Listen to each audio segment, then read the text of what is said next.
Hello there YouTube, my name is Adam from Gunjack, coming at you guys today with a review of the AGM STEN Mark II.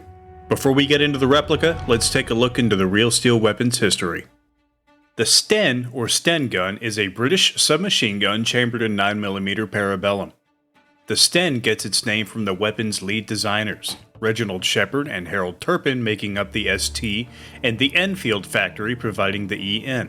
It saw widespread use by British and Commonwealth forces throughout World War II and the Korean War. It was designed with a simple mechanism leading to quick production time and low cost, and was distributed in high numbers both to regular army units and resistance groups.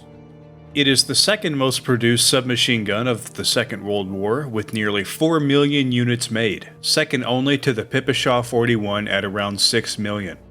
It has seen service in many major conflicts since the Second World War, including the Troubles, the War in Iraq, and the Syrian Civil War.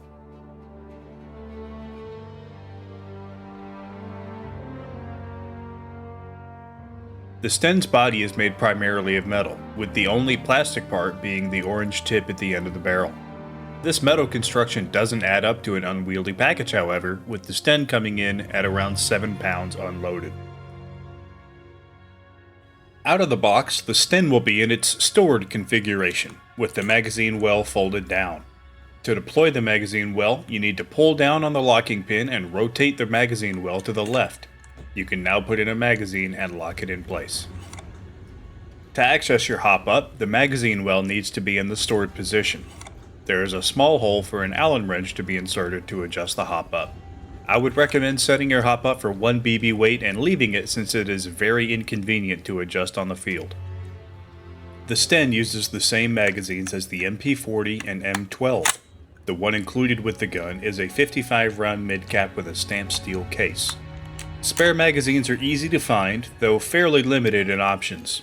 In my research, magazines are only available in 55 rounds, 110 rounds, and 300 rounds. Ranging from $12 to $28 at the time of filming.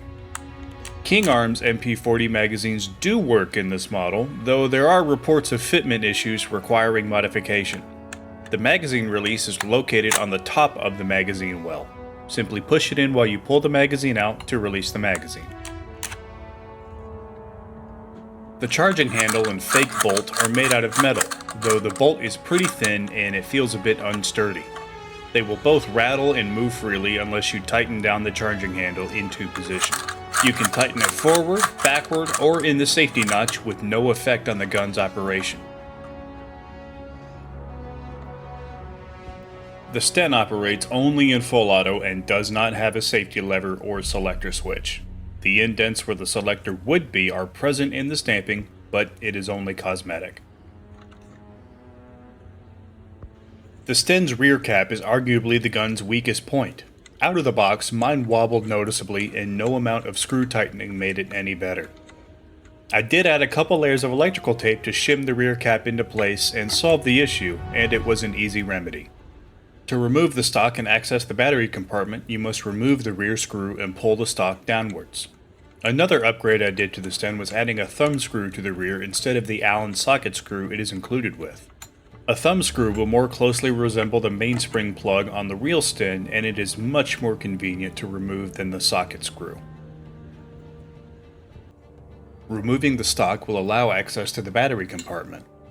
Out of the box, the STEN is wired to small Tamiya connectors and can only accept stick-type batteries. Due to the small space available, you won't be able to use an 11.1 volt LiPo without doing some kind of modification for exterior wiring. It's also a pretty tight squeeze, so you'll have to be firm when inserting and removing your battery.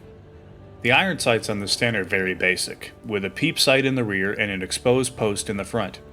These sights are not adjustable, and with the STEN's limited range you're probably better off point shooting than relying on the iron sights. There is also no option to mount any optics unless you hose clamp or zip tie a length of rail to it somewhere. The STEN uses a modified version 7 gearbox, the same type seen in most M14s. It is compatible with most version 7 parts, though it is incompatible with the gearbox shell and the tappet plate. It comes in at around 350 FPS and has a maximum range of about 100 feet.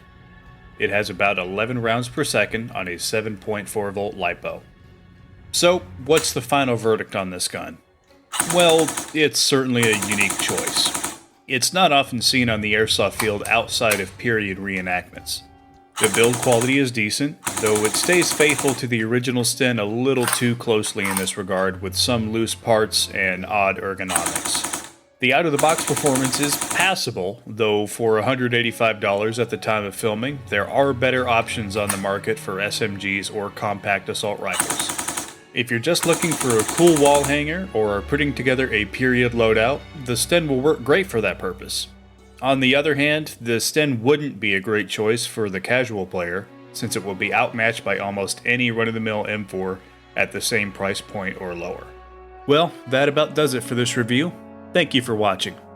I hope you enjoyed this video, and if you did, please consider leaving a like or a comment and subscribing, since I do have more Airsoft content coming. Thanks again, and as always, stay frosty.